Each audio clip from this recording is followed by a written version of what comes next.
Now I want to bring in ABC News contributor Mick Mulroy, also former Deputy Assistant Secretary of Defense for the Middle East. Mick, thanks so much for taking the time. I know you spent years in the intelligence community.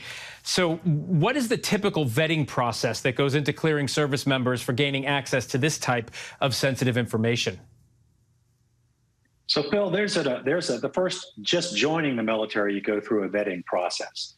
It's not extensive, but it does look at your background to make sure you don't have any criminal record and things like that. And then to get a top secret security clearance, it usually takes around a year. They interview you, your family, your friends, your neighbors. They try to find people that you didn't actually provide them that may know you. It's very extensive. They look at your financial situation, all sorts of things to ensure that you are the type of person that they would want to give access to this level of sensitive material.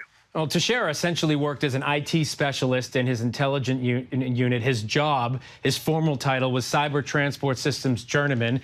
As a very junior enlisted airman, do you believe he should have had access to some of our most sensitive secrets being in that position?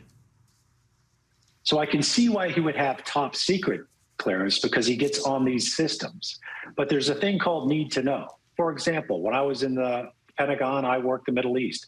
I had sensitive information on the Middle East. I didn't need to know sensitive information on North Korea, for example, so I didn't have it. But his specialty gave him access to a system which obviously had all this information on it. I think in the future, we're going to have to limit, yes, these individuals need to be able to get on the system, but if they open a document that they have no need to know, then that should trigger some kind of warning to a supervisor. And certainly if they try to print that document, that needs to trigger some kind of warning so they can investigate why this individual would be looking at this document and certainly why they would be printing it. Yeah, that's a really good point. You have looking at it in the first place and then printing it. Why would they need to be printing it? So there is that clearance at first, but after a service member gets the job and then gains access to top secret national security information, is there any kind of ongoing process to evaluate the mental health of these service members, sort of like a check-in as they're trusted with this information?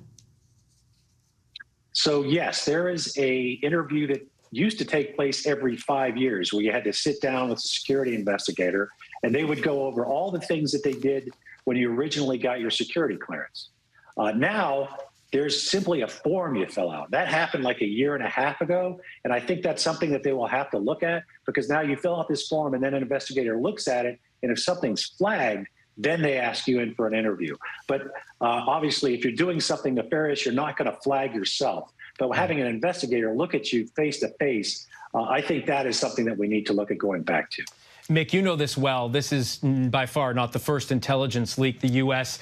has had to try to contain. Can you tell us what's been done in the past to try to put up some guardrails, I guess, to stop this? And obviously, not all the guardrails work. So what's the intelligence community doing now about it?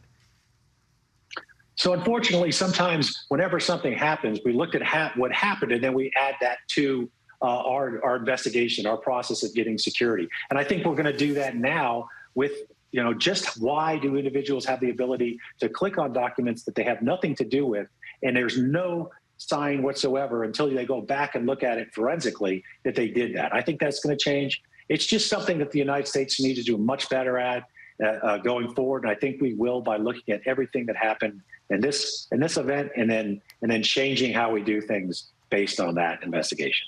All right, ABC News contributor Mick Mulroy, thanks so much for your time and your expertise as always.